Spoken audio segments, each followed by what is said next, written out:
Ok, gente, então, Provérbios capítulo 5. Hoje nós vamos fazer o seguinte, hoje nós temos muito texto para ver aqui. Deixa eu até olhar aqui no tempo, para não me perder, né? A gente hoje vai ver o capítulo 5, 6 e 7. 3 capítulos, né? Mas o capítulo 6 a gente só vai ver do verso 20 em diante, porque todos esses capítulos falam basicamente sobre o mesmo assunto, só que no capítulo 6 ele tem um intervalo que ele dá aí, do verso 1 até o verso 19, que ele vai tratar sobre outro assunto que nós vamos ver na semana que vem, tá bom? Então, agora nós vamos ler apenas os versos 1 e 2 do capítulo 5, e deixe sua Bíblia aberta, que à medida da exposição a gente vai ver isso tudo aqui, tá bom? Vamos dar um pulo lá no 7, depois a gente volta para o 5 de novo, nós vamos ver os assuntos, como os assuntos são tratados, tá certo?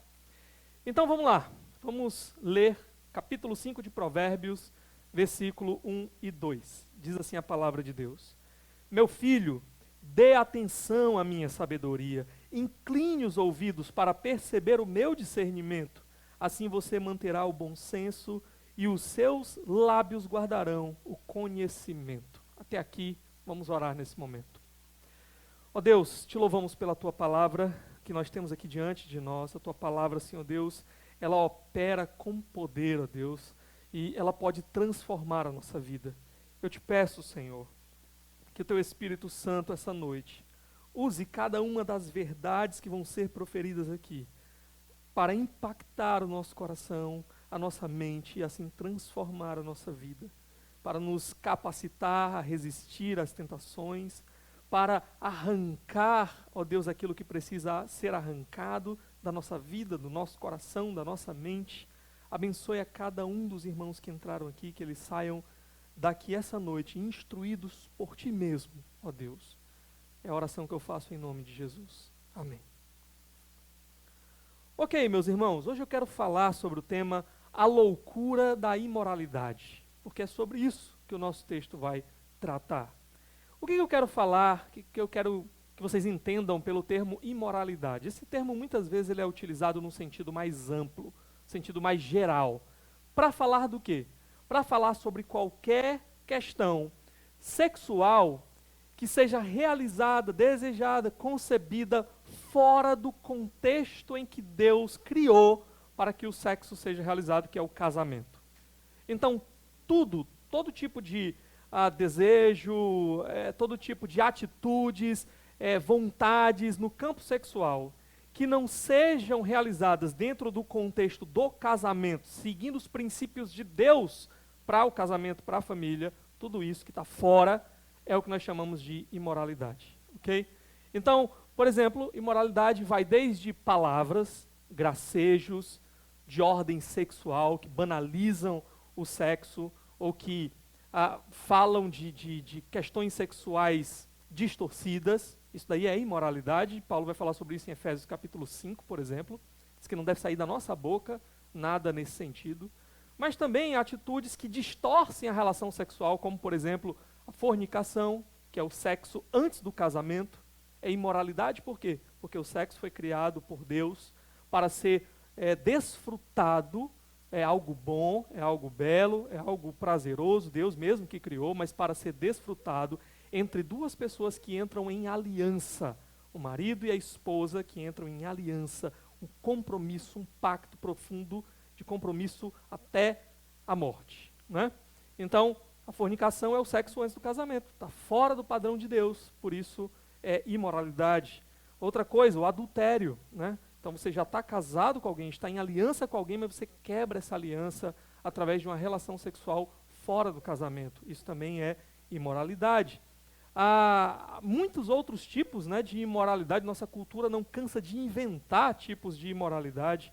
Por exemplo, agora já inventaram um tal de poliamor, né? Então é uma pessoa que agora ela tem várias outras pessoas com quem ela se relaciona sexualmente. A zoofilia, né, a relação sexual com animais, a pedofilia, né, com crianças, masturbação também. A prática sexual ela não foi feita para ser realizada sozinho por um indivíduo, mas, como eu já falei, dentro do contexto do casamento entre o homem e a sua esposa. E o nosso texto ele vai começar aqui no versículo 1 fazendo para nós algumas advertências. Há pelo menos 5 advertências, do versículo 1 até o capítulo 7, nós vamos encontrar pelo menos 5 sessões de advertência, onde, basicamente, o que o autor está dizendo para nós é: preste muita atenção no que eu tenho para lhe dizer. Preste muita atenção nas palavras de sabedoria que eu vou falar para você.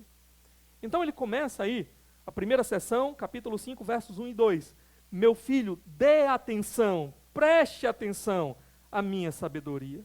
Incline os ouvidos para perceber o meu discernimento. Assim você manterá o bom senso e os seus lábios guardarão o conhecimento. Então, preste muita atenção para que você possa guardar o que eu vou te entregar, o conhecimento que eu tenho para te dar, a instrução, a sabedoria que eu tenho para passar para você. Que a sua boca se encha dessa sabedoria, que dos seus lábios saiam sabedoria, saiam aquilo que é agradável a Deus, aquilo que é correto, que está de acordo com a vontade de Deus. É muito interessante falar dos lábios aqui, porque logo em seguida no versículo 3, ele vai começar a falar dos lábios da mulher imoral. Então há um contraste. Os seus lábios deveriam estar se relacionando com a sabedoria de Deus e não com a imoralidade. Mas nós vamos falar sobre isso daqui a pouco. O segundo bloco aqui de advertências está no capítulo 5 ainda, no verso 7. Ele diz assim: agora então, meu filho, ouça-me, não se desvie das minhas palavras. Mais uma vez ele está dizendo: preste muita atenção no que eu estou lhe dizendo, para que você ande de acordo com o que eu vou te dizer. Não se desvie, não saia do caminho das minhas palavras, do meu ensino, da minha sabedoria. A próxima sessão, o terceiro bloco de advertências, está lá no capítulo 6, versos de 20 a 23. Olha o que ele diz lá. Ele diz: meu filho, obedeça aos mandamentos de seu pai e não abandone o ensino de sua mãe. Se até então o sábio estava se apresentando como aquele que tem uma sabedoria preciosa para compartilhar, agora ele se apresenta como se fosse um pai interessado no melhor dos seus filhos. E ele diz: olha, ouça o que eu vou dizer, mas também não se esqueça daquelas pessoas que Deus colocou na sua vida para ser instrução para você, o seu pai, a sua mãe, que também desejam o melhor para você. Preste atenção nas palavras de sabedoria deles. E o texto continua, ele diz: amarre-os sempre junto ao coração, ate-os ao redor do pescoço. Quando você andar, eles o guiarão. Quando dormir, o estarão protegendo. Quando acordar, falarão com você. Pois o mandamento é lâmpada, a instrução é luz, e as advertências da disciplina são o caminho que conduz à vida. Basicamente, o que ele está dizendo aqui? Mais uma vez, preste muita atenção. Preste muita atenção, porque esses conselhos, eles vão iluminar os teus caminhos. Vão ser como uma lâmpada para você não andar tropeçando, para que você não acabe se prejudicando, caindo em algum lugar. Então preste muita atenção. Isso daqui é para preservar a tua vida. É uma questão que envolve vida e morte aqui. É o que ele está dizendo para nós. Ele fala: olha, você deveria dar tanta atenção a essas palavras de sabedoria, esses conselhos, os conselhos do seu pai, que é como se fosse um cordão que você leva para onde você vai.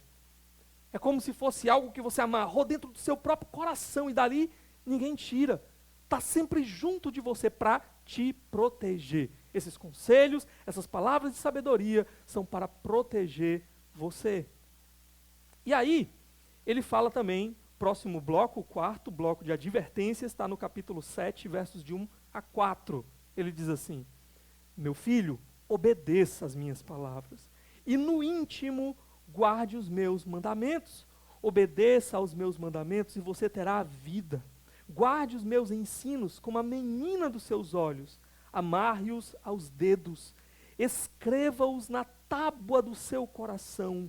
Diga à sabedoria: você é minha irmã, e chame ao entendimento seu parente. O que ele está dizendo aqui? Mais uma vez, preste muita atenção. Quando ele fala aí, né, escreva nas tábuas do seu coração. O coração, a gente já viu várias vezes aqui, é aquilo, a parte mais profunda de quem nós somos, é a sede das nossas emoções, dos nossos pensamentos, da nossa vontade, é quem nós somos de verdade por dentro, tá? É o nosso verdadeiro eu.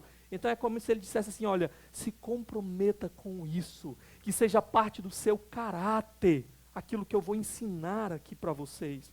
Outra coisa que é muito interessante que ele menciona aqui, ele diz, guarde como a pupila dos seus olhos, né? Ou a menina dos seus olhos. Então, você deixa qualquer pessoa mexer aí dentro aqui do seu olho, né? A bolinha aqui do seu olho.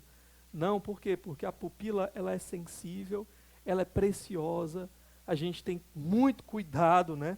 Porque ela é algo muito valioso para nós. Deus nos livre de ficarmos sem os nossos olhos, não é? Então, o que ele está dizendo é, essas palavras, essa sabedoria que eu estou te entregando é algo precioso demais para você. Você devia guardar isso tão bem como você guarda os seus próprios olhos, como você guarda as pupilas dos seus olhos. Essa sabedoria que eu estou te entregando, você deveria fazer dela como se fosse a sua irmã. É muito interessante essa palavra irmã aqui, ela pode ser traduzida também como noiva. É como se fosse a sua noiva. Você deve entrar num compromisso íntimo, profundo com essas verdades. Como um parente seu, como alguém querido, precioso para você. Então, tudo aqui o que ele está dizendo para nós é preste muita atenção, é muito valioso, é muito precioso o que eu tenho para dizer para vocês. E aí o outro bloco de advertência aqui, o último, né, o quinto, está aí no verso 24, capítulo 7, verso 24.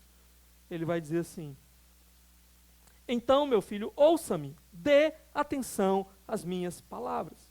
Então, nota, ele vem o tempo todo dizendo, presta atenção, presta atenção, presta atenção. E depois de falar muitas coisas que ele queria que a gente prestasse atenção, mais uma vez ele repete, presta atenção. É algo realmente importante o que ele tem para nos dizer. E, em resumo, isso é muito importante porque isso pode nos livrar de muitos perigos. Perigos financeiros, perigos, né, materiais, perigos espirituais, perigos eternos, inclusive. Por isso a gente deve dar muita atenção e se comprometer com o que ele vai nos ensinar. Mas como eu falei, que perigos são esses? O assunto geral do que ele vai tratar nesses capítulos é a questão da imoralidade sexual. E o que nós vamos ver a partir do verso 3, lá do capítulo 5, depois da primeira advertência, o que nós vamos ver é o perfil do imoral, ok? Então vamos dar uma olhadinha aqui. Ele começa no verso 3 dizendo, pois os lábios da mulher imoral destilam mel, sua voz é mais suave que o azeite. O que ele está dizendo aqui? Primeiro ele apresenta o perfil aqui, essa figura que vai caracterizar a imoralidade, ele apresenta como uma mulher. É muito interessante que ele também apresenta a sabedoria como uma mulher personificada, né? Então aqui a questão provavelmente apenas de estilo. Ele talvez escolha a mulher por ser uma figura mais atraente, mais sedutora, né, da sua perspectiva, do que o homem, que é mais desajeitado, imagine nesses dias aqui, nesse tempo aqui, né? Então a mulher sedutora, a mulher, se de um lado ela pode ser a figura da sabedoria, de outro lado ela também pode ser a figura da imoralidade, da sensualidade, como ele coloca. No verso 3 ele começa falando dos lábios, ele diz que ela tem lábios atraentes, né? Pois os seus lábios, os lábios da mulher imoral, destilam mel. Ele está falando aqui de algo atraente, de algo prazeroso, de algo doce, certo? E ele fala também que ela tem palavras sedutoras. Os lábios da mulher destilam mel, sua voz é mais suave do que o azeite, é sedutora. Dá uma olhadinha no capítulo 6, verso 24. Ele diz assim, eles o protegerão da mulher imoral, os conselhos que ele tem para dar. E aí ele continua dizendo, e dos falsos elogios da mulher leviana. Então, algumas características dela, tá? Ela é sedutora. Ela se apresenta como alguém que é prazerosa. Os seus lábios são doces. As suas palavras são gostosas de ouvir. Prometem prazer, mas ela é imoral. Ela quer levar para um caminho contrário ao estabelecido e criado por Deus para o casamento. No verso 6 lá do capítulo 5, ele dá uma outra característica. Verso 6 ele diz assim, ela nem percebe que anda por caminhos tortuosos e não enxerga a vereda da vida. Essa mulher, ela se arrisca. Essa mulher, ela gosta do perigo, ela gosta daquilo que é proibido. Eu estou falando mulher, mas você pode pensar num homem também assim. Um homem sedutor, um homem que está ali o tempo todo tentando atrair outras mulheres. Um homem que gosta também de se arriscar, que também gosta do perigo, porque aqui a figura é apenas uma personificação da imoralidade. Ok? Pode ser um homem, pode ser uma mulher. É muito interessante que ela não tem rumo, ela não tem um propósito, ela não tem um projeto na sua vida. Ela nem percebe que anda por caminhos tortuosos. Ela não enxerga a vereda, o caminho da vida. Essa mulher, ela é guiada por uma coisa apenas: prazer. Tudo que ela deseja é prazer. E quantas pessoas hoje estão como essa mulher? Sendo guiadas apenas por prazer, por instinto, como se fosse um animal, um bicho, guiado por instinto. Dá uma olhadinha comigo no capítulo 6, no verso 25, outra característica dessa mulher. Ele diz assim: não cobice em seu coração a sua beleza, nem se deixe seduzir por seus olhares. Beleza é o que ela valoriza. Beleza, estética. É que é aparecer como alguém desejável, alguém bela. É muito interessante que são as armas para atrair as pessoas, né? Ela se exibe à vista dos outros. Ela deixa aparecer algumas coisas para ser cobiçada, para ser ainda mais atraente, mais desejada, mais bela. Nós ainda vamos falar um pouco mais, daqui a pouco ele vai entrar em outros detalhes, mas desde já a gente já deve se preocupar com o modo como nós temos nos apresentado diante do mundo. Eu canso de ver, por exemplo, no Instagram, no Facebook, nas redes sociais, pessoas que vão lá, colocam fotos sensuais, seja homem ou seja mulher, mostrando algo para atrair os olhares, para atrair a atenção, para mostrar a sua beleza, e às vezes ainda bota um versículo bíblico embaixo, né? Nada mais contrário ao que nós estamos vendo aqui. Os seus olhares sedutores, faz caras e bocas, né? Aquele bico lá de pato no Facebook, né? No Instagram. Seus olhares são sedutores, dá indiretas, com os olhos dá indiretas, mostra sua cobiça, seu desejo. Olha no capítulo 7, verso 5. Capítulo 7, verso 5. Esses conselhos o manterão afastado da mulher imoral, da mulher leviana, com suas palavras sedutoras. Mais uma vez as palavras sedutoras, mas aqui imoral, já falei para os irmãos, ideia de relações fora do contexto do casamento. E aqui também, minha tradução coloca como leviana, a ideia de imprudente, de irresponsável, de alguém que está disposta a se arriscar. É tola, está disposta a se arriscar e perder coisas importantes. Não teme perder estas coisas, não mede suas consequências. Por quê? Porque está cega pela busca de prazer. Meus irmãos, primeiramente, não queiram ser como essa pessoa aqui. Mulheres, não queiram ser essa mulher aqui. Homens, não queiram ser homens que trazem em si essas características aqui. Não desejem isso. Aqui é uma pessoa dominada pelo pecado. E não somente não queira que suas palavras expressem coisas assim, não queira utilizar essas questões de ordem mais sensual da maneira contrária ao que Deus espera, porque Deus espera que a sua sensualidade, que Ele criou você com essas características, sua beleza, as suas palavras sedutoras, os seus olhares sedutores, que tudo isso seja para o seu marido, para a sua esposa. Ele não espera que você use isso com aquele que não está numa aliança, num compromisso com você. Mas mais uma coisa, fuja de pessoas assim, fuja de mulheres assim, fuja de homens assim. porque são um perigo, são uma ameaça para a sua vida. Jovens, fujam de pessoas que estão apresentando uma possibilidade de sexo rápido e fácil. Jovens, você está pensando em entrar num relacionamento com alguém? Cuidado. Se o teu namorado, se a tua namorada não respeita os limites impostos por Deus agora, ele está dando mostras de que talvez lá na frente ele não respeitará da mesma maneira esses limites. Como alguém já disse, deseje alguém que ame mais a Deus do que você. Deseje ser alguém que esteja tão próximo de Deus, que para que a pessoa que vai casar com você te encontre, ela encontre Deus primeiro. Maridos, esposas, cuidado com aqueles que aparecem no seu caminho, com essas características aqui, sedutores, sedutoras, tentando abrir uma porta para você, para pecar contra o teu Deus. Fuja de pessoas assim, porque são uma ameaça para a tua vida.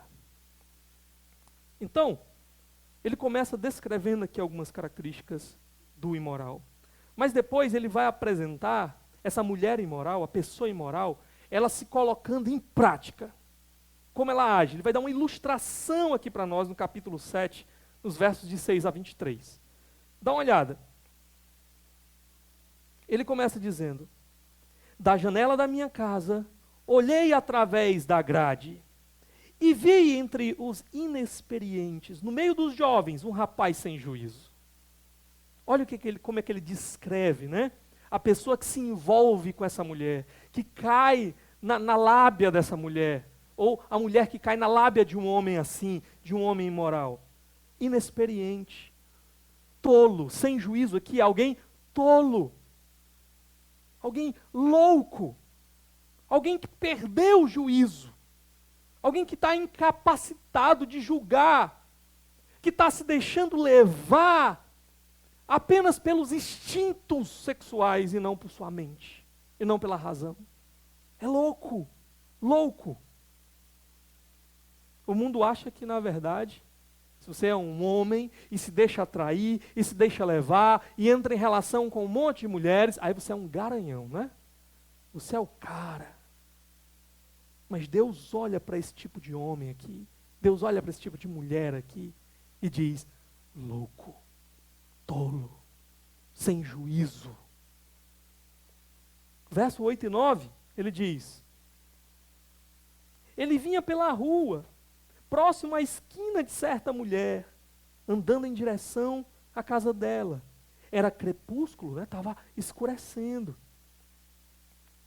O entardecer do dia, chegavam as sombras da noite, crescia a escuridão. Olha o que ele diz para nós aqui. Essa é uma cena, por um lado, de perigo. Muitas vezes a escuridão, ela tem essa conotação de perigo, de algo perigoso, de algo pecaminoso, inclusive. E à medida que ele se aproxima da casa dessa mulher, ele vem como se fosse uma presa distraída. E à medida que ele se aproxima, as coisas vão ficando cada vez mais escuras, elas vão ficando cada vez mais perigosas, mais convidativas para o pecado. Ninguém vai ver no escuro. Verso 10, ele diz: a mulher veio então ao seu encontro, vestida como prostituta, cheia de astúcia no coração.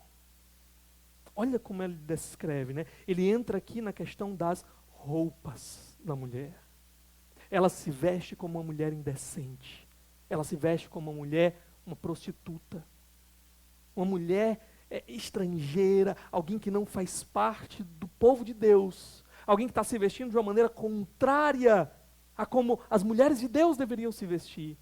Aqui na nossa igreja, os irmãos que são membros, que já frequentam, vocês sabem que a gente não tem aqui um legalismo com relação a essa questão de roupas. Ninguém fica na porta medindo o tamanho da sua saia, reparando aí como é que está, se você está com decote ou não. Mas sabe de uma coisa? Deus repara nessas coisas. E Ele olha com maus olhos. esse tipo de vestimenta que apresenta o seu corpo para alguém que não é o seu marido. Que deixa transparecer sensualidade.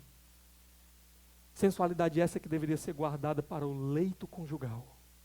Então cuidado. Cuidado com a maneira como você se veste, cuidado com o que você deixa aparecer, porque você não deveria ser uma pedra de tropeço para ninguém. Você não deveria ser alguém que seduziria aquele que não é o seu marido, aquela que não é a sua esposa. O seu corpo não foi criado por Deus para isso. Para levar outros, por exemplo, a pecar indevidamente. Ele foi criado para o seu marido, para a sua esposa. Ele diz aqui que o coração dela, né, fala do coração dela, verso 10, finalzinho, cheia de astúcia no coração, cheia de desejos pecaminosos no seu coração, cheia de uma sabedoria para o mal no seu coração. Olha o verso 11.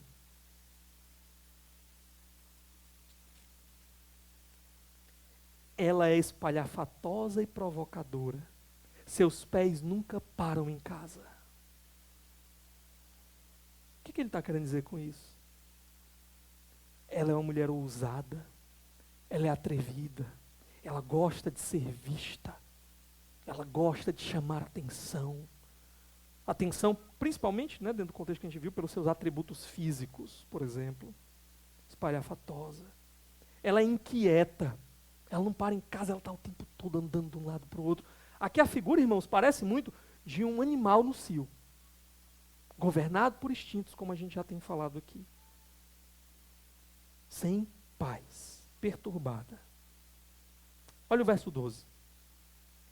Uma hora na rua, outra nas praças. Em cada esquina fica a espreita. É como um animal procurando uma presa. Ela está lá, andando de um lado para o outro, pronta para dar o bote. E aí a gente chega no verso 13, e aí a gente tem o bote.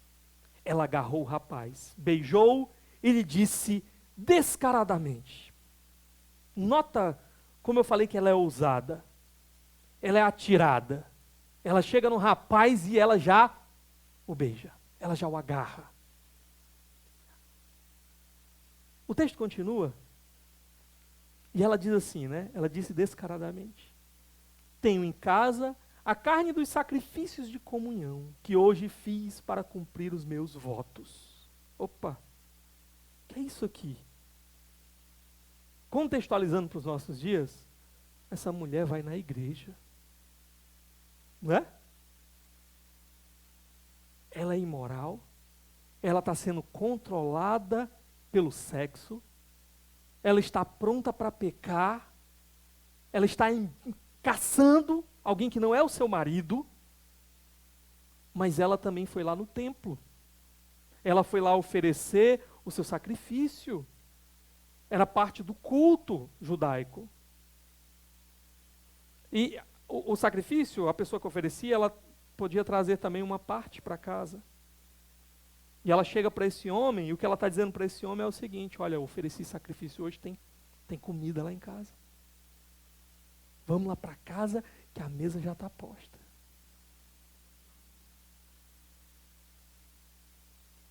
E aí, dá uma olhadinha no verso 15. Por isso saí para encontrá-lo, vim à sua procura e o encontrei. Sabe um detalhe interessante? Que para mim aqui essa mulher está mentindo. Vocês viram que ela andava de lugar para lugar, procurando, espreitando nas esquinas, pronta para pegar alguém? Ela encontrou com esse aqui. Mas não parece que ela estava procurando por ele especificamente. Ela estava procurando por alguém. Alguém com quem ela pudesse se satisfazer pecaminosamente. E por acaso ela se encontrou com esse inexperiente que estava passando por perto da casa dela. E ela disse, é com aquele ali. Só que ela diz para ele palavras que o estimulam a acreditar que ele é precioso, que ele é valioso, que ela o admira, que ela o deseja. Ela chega para ele e diz assim, era você que eu estava procurando. Quando eu ofereci os meus sacrifícios, olha, ela foi na igreja, já pensando em pecar. Quando eu ofereci o sacrifício, eu já estava pensando em você. Quando eu levei para casa essa comida, eu já estava pensando, é com ele que eu vou comer hoje. Os imorais, eles fazem isso. Homens e mulheres imorais vão ao seu encontro e vão tentar fazer você acreditar que você é o cara. Que você é a mulher mais desejada do mundo. Que só existe você para ele. Só existe você para ela. Mas é mentira. Tudo que essa pessoa quer é ter um momento de prazer e pronto, você é um objeto que ela vai descartar no primeiro momento em que ela encontrar outro que a satisfaça mais. Versos 16 e 17, olha como ela é astuciosa. Estendi sobre o meu leito cobertas de linho fino do Egito, já está tudo preparado lá. Cama macia, tudo preparado com o melhor. Aí ela continua, verso 17. Perfumei a minha cama com mirra, aloés e canela. A mulher cheirosa, né? Se prepara toda para dar o bote. Verso 18. Venha, vamos embriagar-nos de carícias até o amanhecer. Desfrutemos ou gozemos as delícias do amor. Se expressa aqui como se o relacionamento sexual fosse algo como alguém que se embriagar com um vinho, por exemplo. Nós vamos lá e nós vamos sair de si. E vai ser maravilhoso. E nós não vamos nos controlar, porque vai ser maravilhoso. Promessas de prazer. Vai ser muito prazeroso. Dá uma olhadinha no verso 19 e 20. Pois o meu marido não está em casa. Partiu para uma longa viagem. Olha, essa mulher era casada. Levou uma bolsa cheia de prata e não voltará antes da lua cheia.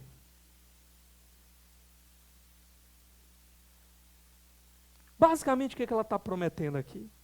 O homem já sabia que ela era casada, a gente aqui descobriu agora, né? Mas ela está dizendo, não tem perigo nenhum. Só tem prazer. Ela só mostra o lado bom. Só tem prazer, vai ser maravilhoso, perfume, comida, e a gente a noite toda só no amor, sem perigo nenhum.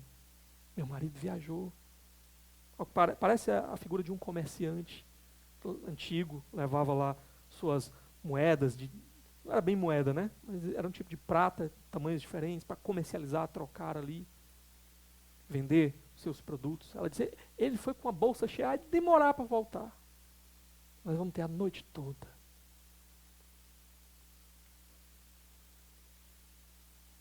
Agora dá uma olhadinha nos versos 21 a 23. Com a sedução das palavras, o persuadiu. E o atraiu com o dulçor dos lábios. Imediatamente, ele a seguiu. Ele foi, ele acreditou. Vai ser bom demais. Olha o resto. Como o boi levado ao matadouro, ou como o cervo que vai cair no laço, até que uma flecha lhe atravesse o fígado, ou como o pássaro que salta para dentro do alçapão sem saber que isso lhe custará a vida. Ela o seduziu, mas na verdade, com uma promessa de prazer, de beleza, maravilha, sem perigo nenhum. Mas, na verdade, ela o estava arrastando para dentro de uma armadilha mortal.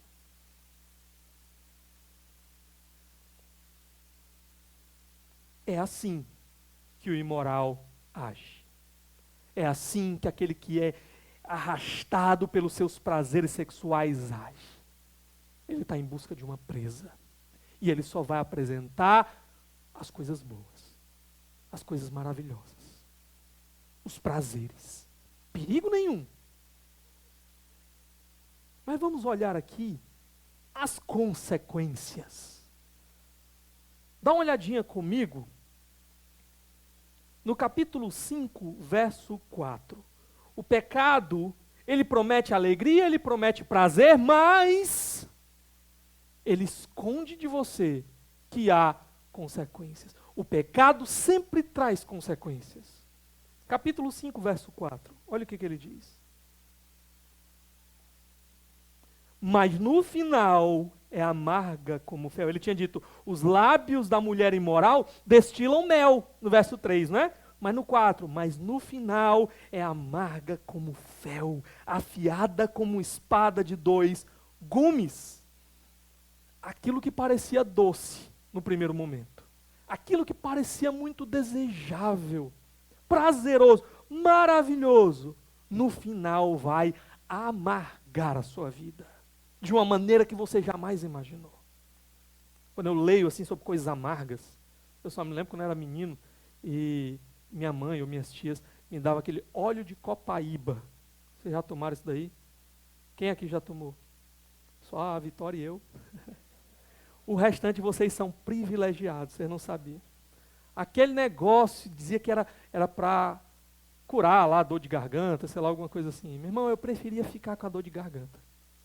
Era um gosto amargo, ruim. Parece que eu tinha pegado assim, sei lá, aquele lustra-móveis e passado na minha língua assim.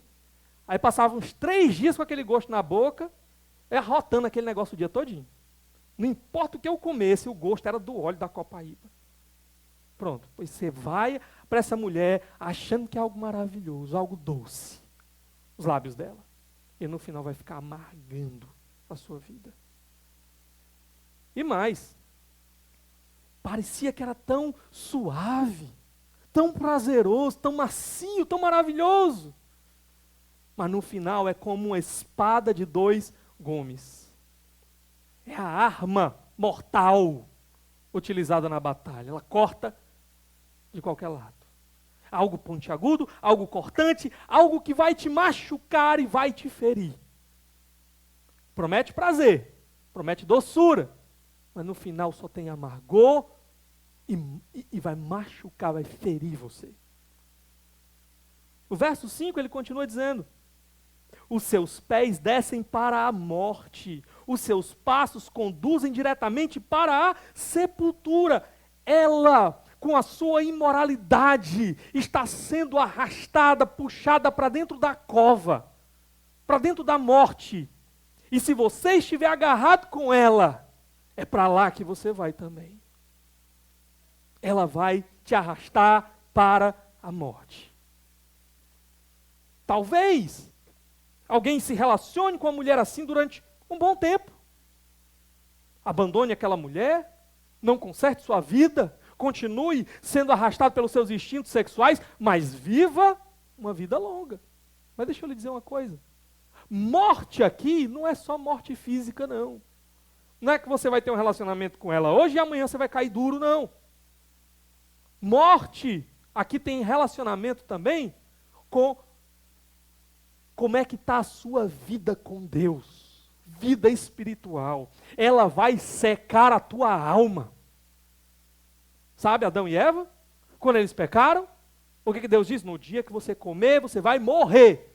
Adão comeu, Eva comeu. Eles morreram no outro dia? Viveram vários anos. Só que naquele dia, eles foram apartados de Deus. Quebraram o seu relacionamento com Deus. Essa mulher vai te arrastar para longe de Deus. Esse tipo de homem imoral, que só pensa em prazeres pecaminosos, vai te arrastar para longe de Deus. E não tem bom, não tem forte para esse tipo aqui. Lembra de Sansão? O garotão lá, né? Fortão, do cabelão. Se arrumou lá com a Dalila lá, o que aconteceu? O homem mais forte que existia foi arrastado para a morte por uma mulher imoral. Lembra de Salomão? O homem mais sábio que existia foi arrastado para a morte. Foi arrastado para dentro de templos pagãos por mulheres imorais. Mulheres que não amavam a Deus. Mulheres que não viviam para Deus. Dá uma olhadinha comigo no capítulo 6, verso 25. A gente já viu esse texto. Não cobice em seu coração a sua beleza, nem se deixe seduzir por seus olhares. Perdão, volta para o capítulo 5, verso 8. A conclusão dele aqui. Fique longe dessa mulher. Não se aproxime da porta da sua casa. Não se deixe encantar pelos seus encantos. Fique longe. Fuja. Passe ao longe. Não vá aos mesmos ambientes que você pode encontrá-la. Não se arrisque. Não troque palavras. Porque ela está te arrastando, ela está te chamando, te convidando para a morte. A gente tem um exemplo muito claro disso na Bíblia, não tem não? Lembra de José? Quando a mulher de Potifar chegou lá toda atraente, tentando seduzi-lo, tentando agarrá-lo, na verdade o agarrou. O que foi que José fez? José disse assim, é agora que eu vou pregar para ela. Foi? É agora que ela vai conhecer o Deus de Israel. Foi assim que ele fez? Está amarrado, mulher, cai de joelho aqui que eu vou pregar para ti. Ele fugiu, ele correu, ele saiu correndo dali. E ela ficou lá com as roupas dele na mão, né? Ela agarrou ele, ele se desvencilhou e correu. Ele não ficou brincando, ele não ficou conversando, ele fugiu, porque aquilo poderia ser uma ameaça para ele, uma ocasião. Por que ele fugiu? Ele disse, porque eu não queria pecar contra o meu Deus. Eu cometeria tal loucura contra o meu Deus? Esta mulher é perigosa. Morte, quebra do relacionamento com Deus, mas até morte física mesmo, pode estar relacionado aqui com o pecado, a imoralidade. A gente vai ver já já. Olha outras percas que o nosso texto menciona. Dá uma olhada no verso 9. Capítulo 5, verso 9. Para que você não entregue aos outros o seu vigor, nem a sua vida a algum homem cruel. O que vai acontecer aqui? Você pode perder os seus bens. Você vai entregar para outros aquilo que você suou tanto para conquistar. Parece agora que você é o cara. É a mulherzona, bonitona, porque os homens estão correndo atrás de você. Mas vai chegar um dia em que você vai se encontrar sem honra. Aqui tem duas ideias para o vigor. Ou vai passar os dias do seu vigor, da sua força, a velhice vai se aproximar e você vai olhar para trás e ver o que você perdeu, o que você deixou para trás. Ou a ideia aqui também pode até envolver algum tipo de doença venérea relacionada aqui à sexualidade. Daqui a pouco o texto vai falar entrar um pouquinho mais dentro disso. Mas ele fala que você vai perder os bens. Como? Outros é que vão usar os teus bens. Como é a ideia aqui? Eu não li o verso 10, né? Para que estranhos não se fartem do seu trabalho e outros não se enriqueçam à custa do seu esforço. Você trabalhou, juntou, conseguiu alguma coisa e outros é que vão usar isso daí. Outros é que vão desfrutar. Qual é a relação aqui? Alguns entendem que está relacionado com chantagistas. Pessoas vão descobrir a sua imoralidade e aquilo é perigoso. No caso da mulher que foi apresentada aqui, uma mulher que tem um marido. Alguém chegar e dizer assim, olha, se você não me der isso, eu vou contar para o marido dela. Ou há diversos outros cenários possíveis, né? De chantagem para onde a imoralidade pode nos arrastar. Ou uma outra possibilidade, sabe como é que os outros vão usar o seu dinheiro? Através dessa mulher. Você achava que ela só tinha olhos para você, olha. Se ela está fazendo o que ela faz com o marido dela que a sustenta, o que é que você acha que ela vai fazer contigo? ela está usando os bens do marido para atrair o marido dentro da casa dela. Não foi? Vem aqui, eu já preparei a cama, meu marido foi viajar, tem comida, está tudo perfumado. Aí você acha que ela não vai usar os seus bens para entrar em relacionamentos pecaminosos com outras pessoas, com outros homens?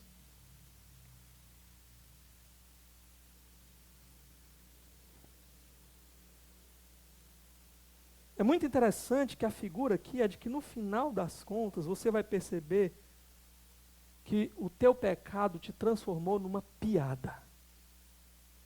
As pessoas vão zombar de você. Você vai perder a honra.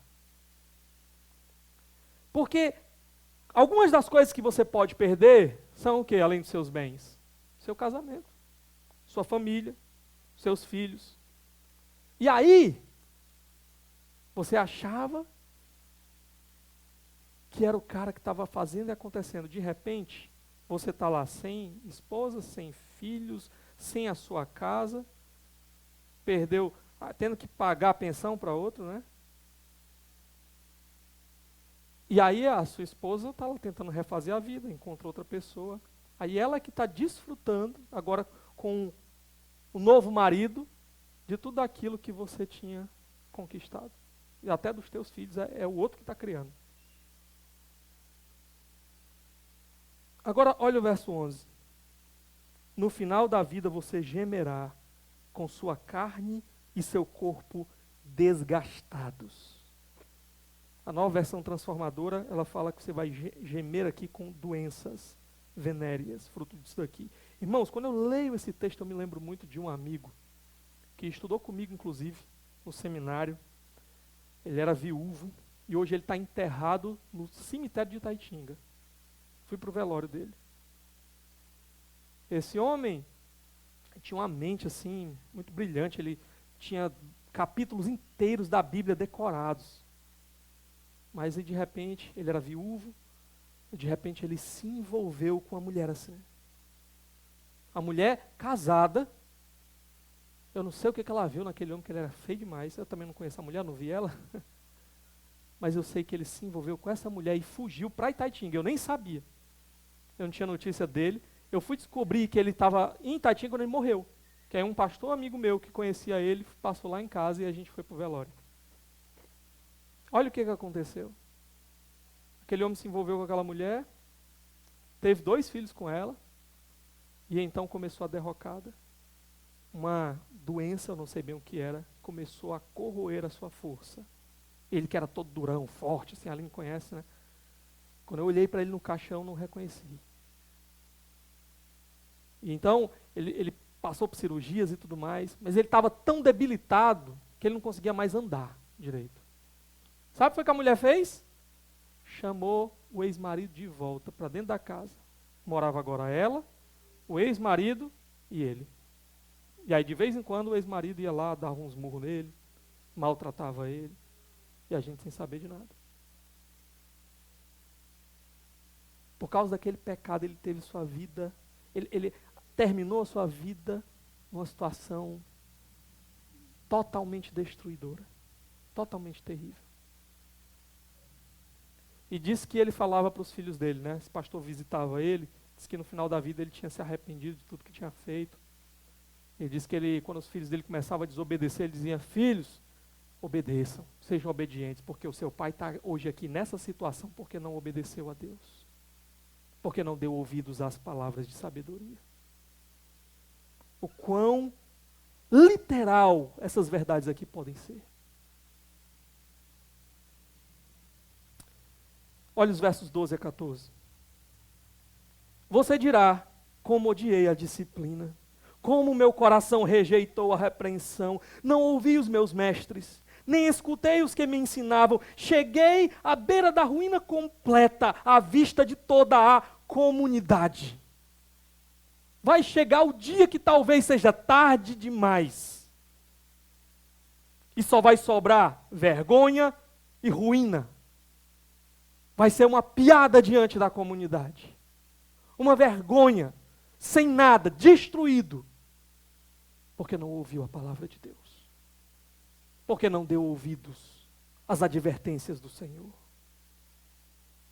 É muito interessante que ele vai dar aqui algumas ilustrações para nós. No capítulo 6, verso 26, dá uma olhadinha comigo.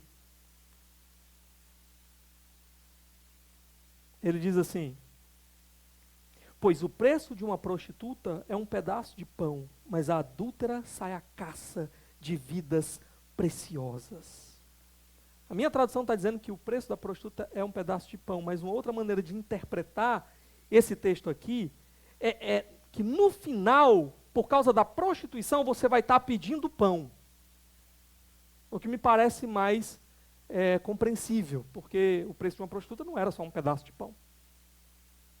Mas a ideia é que a prostituição, ela ia arrancar tudo que você tem, todo o seu dinheiro. No final você ia estar pedindo pão.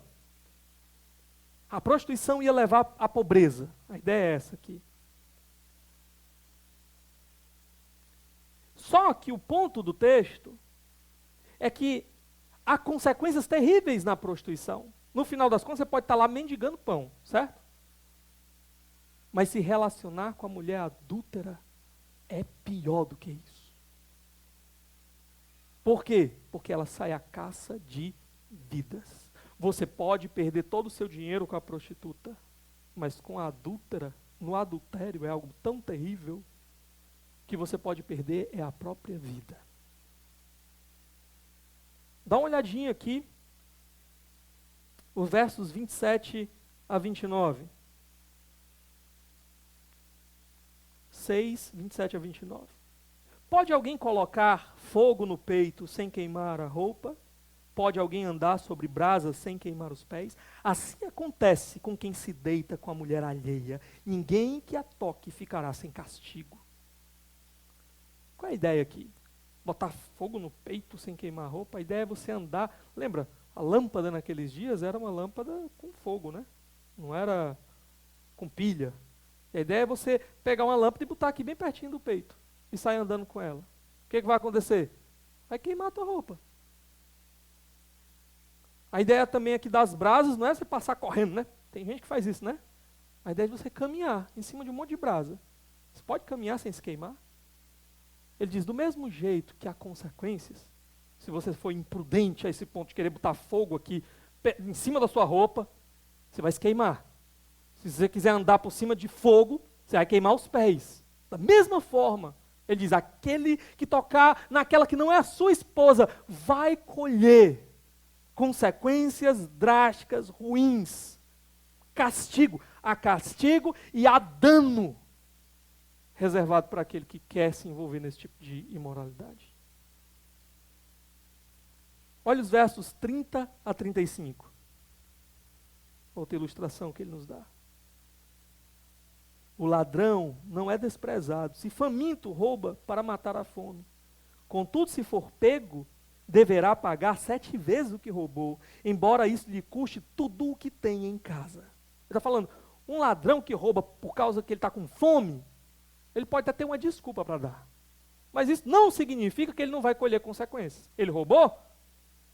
As pessoas vão até aceitar a desculpa dele. Não vão olhar tão torto para ele, né? Porque ele estava com fome.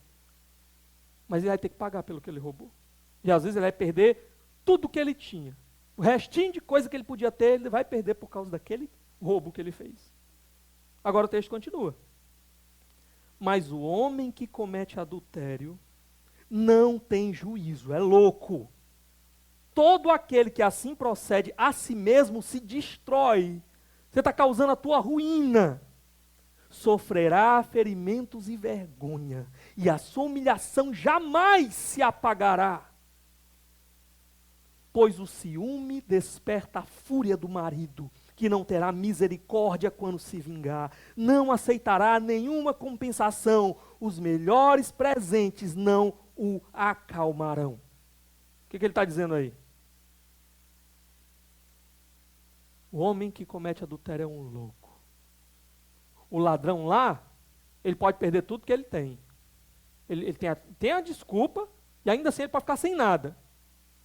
Mas o adúltero que é pior. Primeiro, porque ele não tem desculpa para dar. Qual é a desculpa que se dá para o adultério? Não, foi mais forte do que eu. A Bíblia diz que não há nada que nos sobrevenha que nós não possamos resistir. Que Deus nos dá o poder para resistir. Nós não temos a desculpa de dizer isso. Nós pecamos porque nós queríamos pecar. É consequência das nossas más escolhas e decisões. Não tem desculpa. Ninguém vai aceitar desculpa. Você vai ser envergonhado. Porque agora você vai ser um perseguido. Porque agora tem alguém querendo a sua cabeça. O ladrão pode pagar e se livrar. Esse homem aqui não paga nunca. O marido traído não aceita nada. E a gente já viu, ouviu aí, né? Quantas vezes a gente escuta falar na TV, no jornal, de crime passional.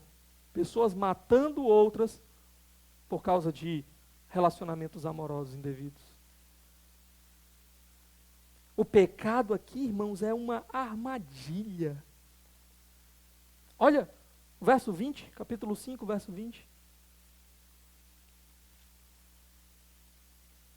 Ele diz assim: por que, meu filho, ser desencaminhado pela mulher imoral?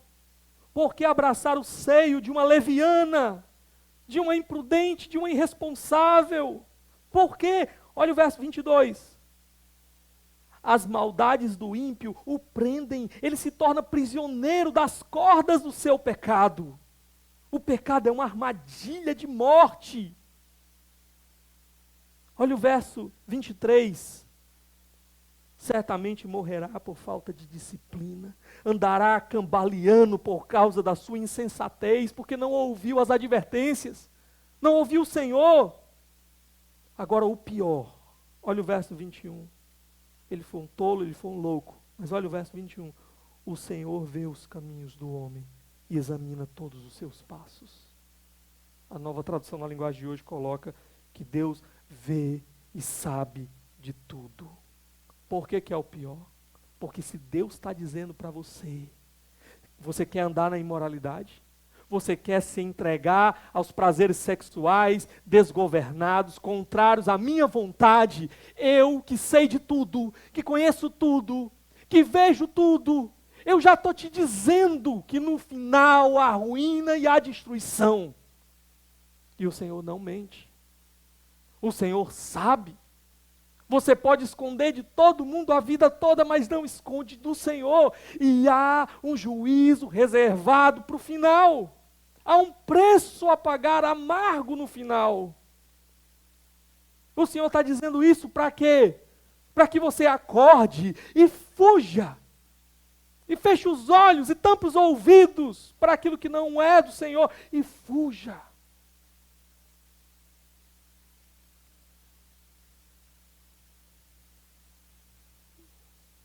Por isso, meus irmãos, a nossa quinta questão aqui, do nosso texto, que eu quero mostrar para vocês rapidamente, é a solução de Deus. Deus tem uma solução para nós. Deus tem uma solução para essas armadilhas da imoralidade.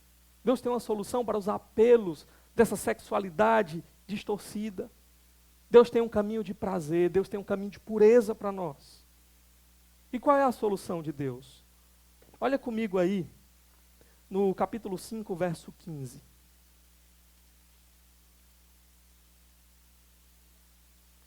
Beba das águas da sua cisterna, das águas que brotam do seu próprio poço. A ideia das águas aqui trazem à nossa memória a ideia de sede. Ele está dizendo, você tem sede, e a água aqui, ela vem para matar, para saciar os desejos sexuais, que é o contexto que nós vamos ver aqui. O que ele está dizendo é, você tem sede nessa área sexual, há um caminho para você. Qual é o caminho? A sua própria cisterna, o seu próprio poço, que é a figura aqui da sua esposa. Você quer viver uma vida desfrutando de prazeres sexuais? Deus tem uma solução para você. Case. Ou Deus tem uma solução para você que já é casado. Desfrute da sua esposa. Há prazeres preparados por Deus para o casamento de vocês, a sua própria esposa, o seu próprio marido. Olha os versos 16 e 17, capítulo 5. Porque deixar que as suas fontes transbordem pelas ruas e os seus ribeiros pelas praças. A água, como eu falei para vocês, é uma figura de prazer.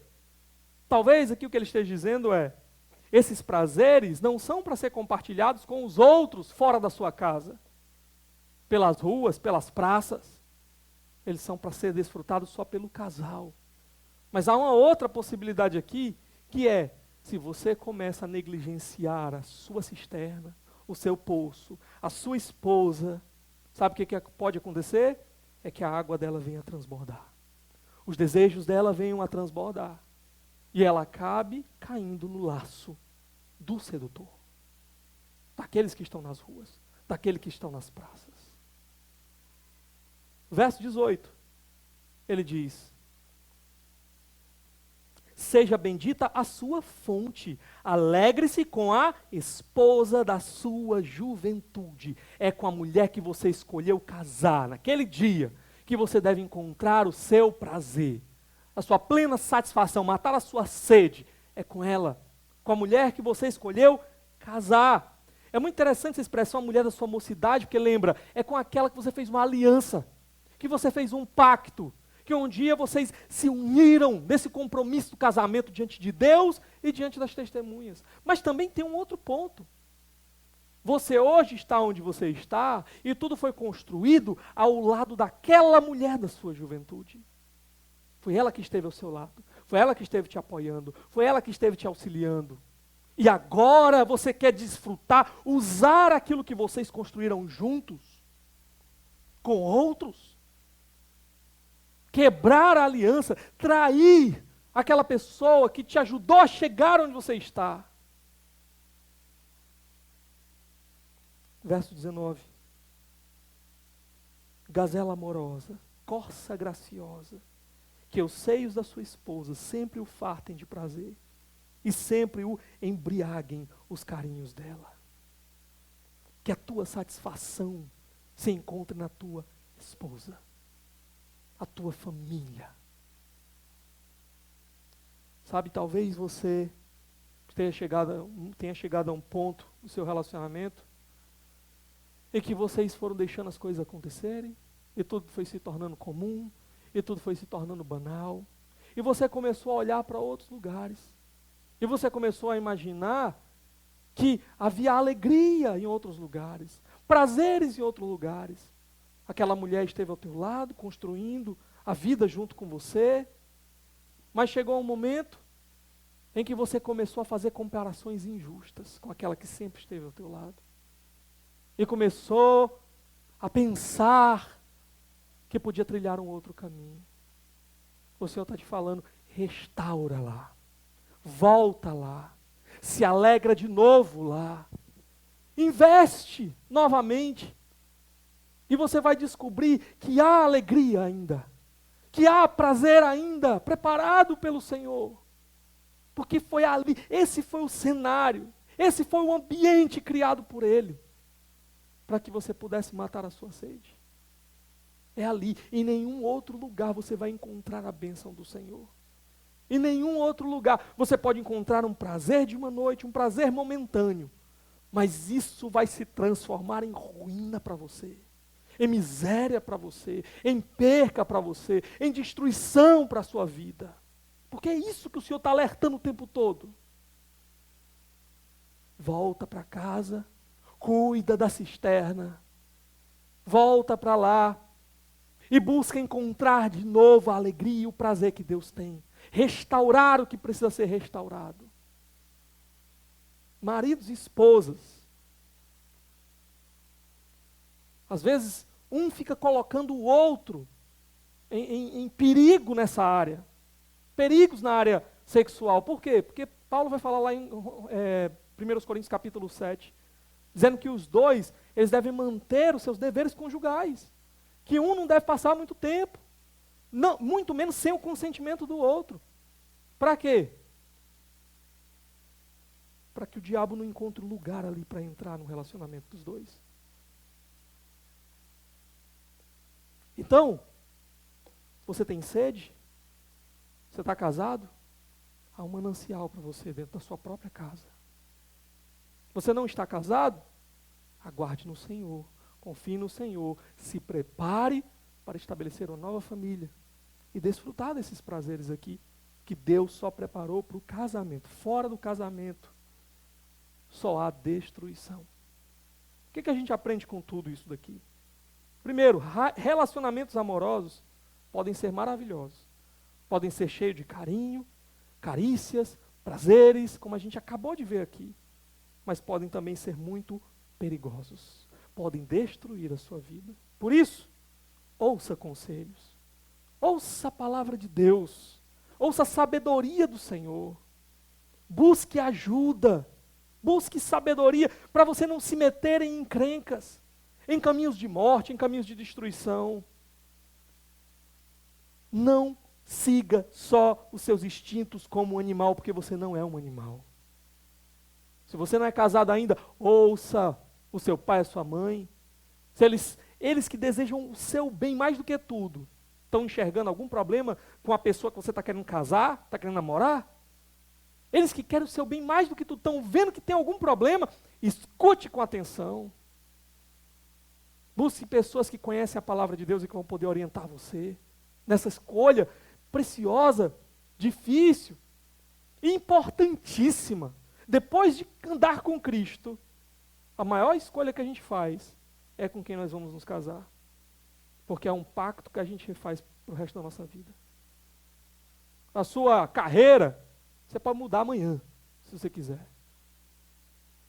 Mas o seu pacto é até que a morte separe. Então tenha muito cuidado, busque conselhos. Se você tem sido, talvez, tentado nessas áreas, seduzido nessas áreas, busque ajuda, busque sabedoria, busque conselhos.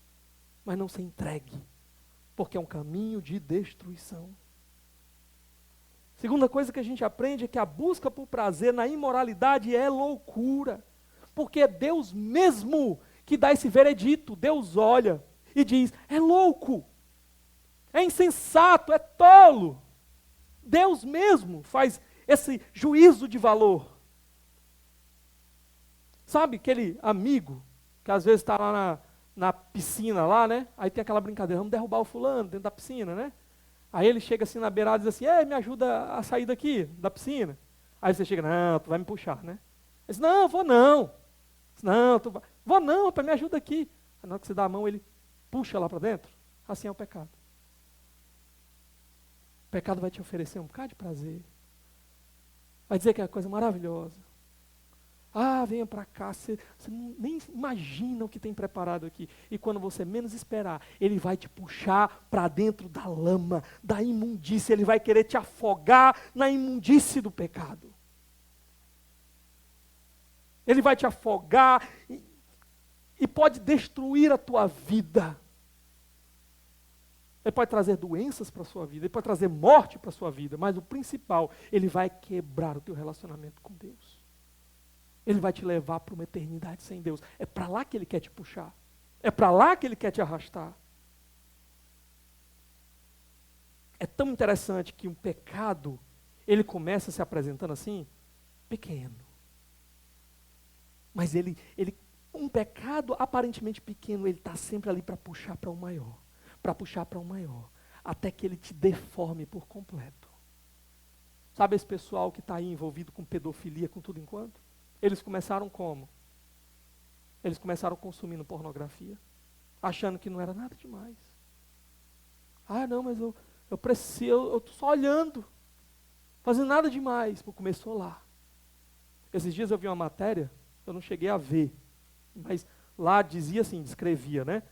Era um casal que gravavam vídeos. E aí, esse casal começou gravando vídeos pornográficos, né? Ao casal, o marido, a esposa, expondo aquilo que deveria ser guardado só para a intimidade do casal, expondo na internet para ganhar dinheiro. Começou ali. Não, mas eu com meu marido, eu com a minha esposa. Dali a pouco, eles estavam Agora já não era mais suficiente só eles dois. Era colocando outros dentro do relacionamento para filmar, para ganhar dinheiro. Imagina, um homem chegar ao ponto de ter a sua esposa e chamar outros 2 homens para ter relacionamento. Olha a loucura, a deformidade que o pecado causa. Começou lá atrás o quê? Com eles assistindo pornografia na internet.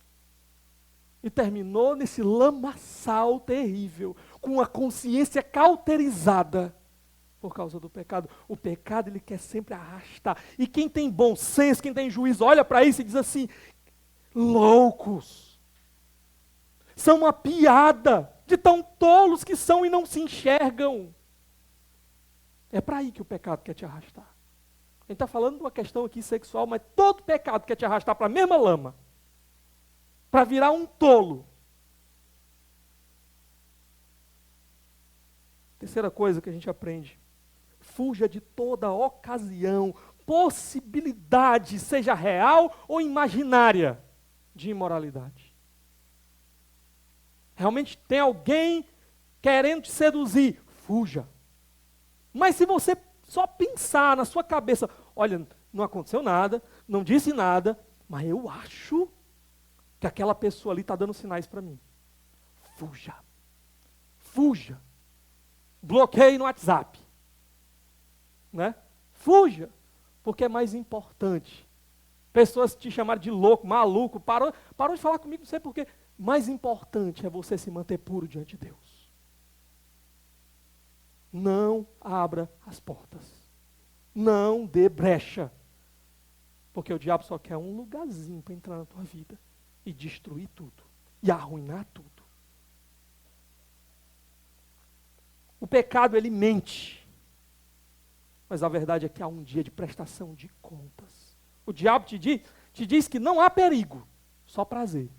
Mas há um dia de acerto de contas. Deus sabe e Deus vê. Deus vê você quebrando suas leis. Deus vê você fingindo que Ele não existe. Andando pelos teus próprios caminhos, seguindo o teu coração pecaminoso. Deus vê. E há um dia de acertar as contas. Há um dia de acerto de contas. Há consequências. E elas virão. Eu já vi gente quebrar financeiramente porque se lançou numa vida de pecado. Pode olhar. Vai lá no canal 90. Aí tem um quadro lá que diz assim: famosos que perderam tudo. Os caras riquíssimos, milionários. O que foi que eles fizeram? Jogaram todo o dinheiro suado que eles conseguiram dentro de um saco sem fundo, o saco da imoralidade sexual. Pode olhar, a história é a mesma. Eu gastei muito com mulheres, com drogas e com isso, aquilo, outro, e acabou meu dinheiro, estou na miséria. Eu já vi gente, e esses, né? Sem família. Sem família, por quê?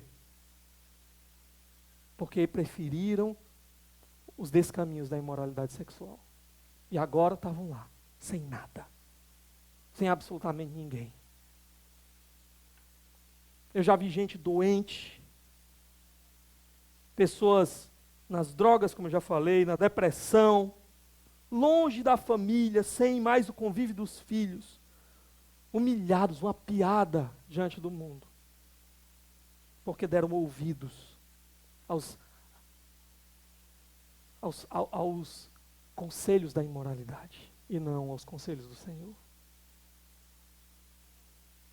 E sabe aqueles amigos que estavam aplaudindo lá quando estava tudo aparentemente bem? Sumiram. Zombam, riem do fundo do poço de onde essas pessoas chegaram. Portanto, invista no casamento. Invista na sua esposa, no seu marido. Cuide, demonstre afeto, valorize, diga palavras que resgate aquilo que vocês tinham de tão precioso no começo da relação. Diga quem o seu marido ainda é para você, quem a sua esposa ainda é para você. Recorde do porquê vocês começaram juntos. Resgate isso. Criem momentos juntos para resgatar essas verdades. E assim vocês não serem presas do pecado e da imoralidade sexual. Por fim, eu quero dizer que se algum de vocês tem caído nesses laços, nessas armadilhas do pecado, tem dado ouvidos à imoralidade e se encontra engodado com ela, eu quero dizer para você que há esperança. A esperança, esse não é o fim para você. Jesus naquela cruz, ele morreu. Ele derramou um sangue precioso, não por pessoas que estavam caminhando e acertando em tudo, pelo contrário, por pessoas que erravam em tudo. Pessoas que não tinham a menor capacidade de salvar a si mesmos.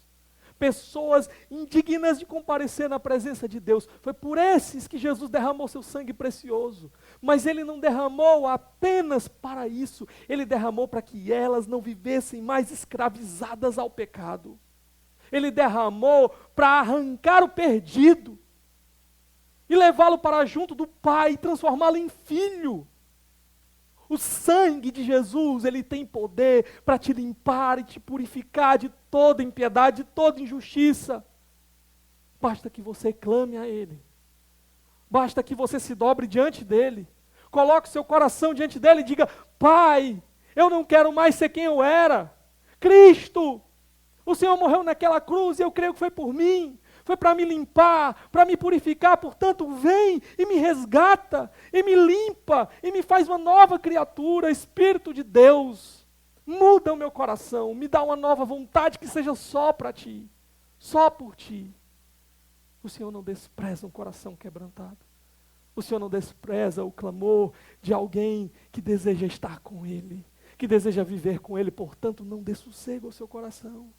Seja qual for o pecado, o Senhor está pronto e Ele é poderoso para te limpar, te purificar e te trazer de volta.